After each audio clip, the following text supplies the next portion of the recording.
Ano, tol? Napatawag ka. Ano? 30,000? Ang laki mo masyado. Kakapadala ko lang sa inyo last week ah. Ano? Pay bunso? Tapos yung sa gamot ni Papa. Kasama na dun. Tapos, sino? Si Romar? Eh, kakapadala ko lang din ng pambili niya ng uniform ah. Di ba bago pa yun? Okay pa?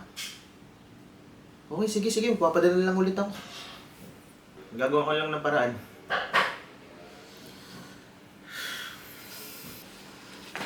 Uy, pre! Musta? Uy, pre. Parang pagod na pagod ka ata. Hindi. Kailangan ko kasi magpadala naman ng pera sa Pilipinas. Panggastos nila. Ah, ganun ba? Alam mo, pre, lahat naman ng problema may solusyon. Kapit ka lang, pre.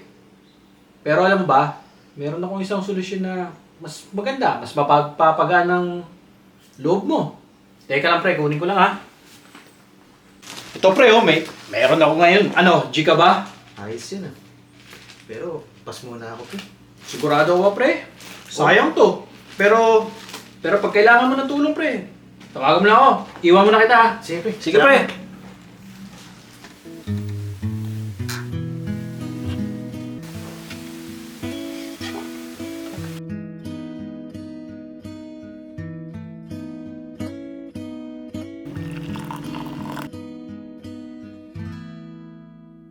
O wag kang tumingin ng ganyan sa akin.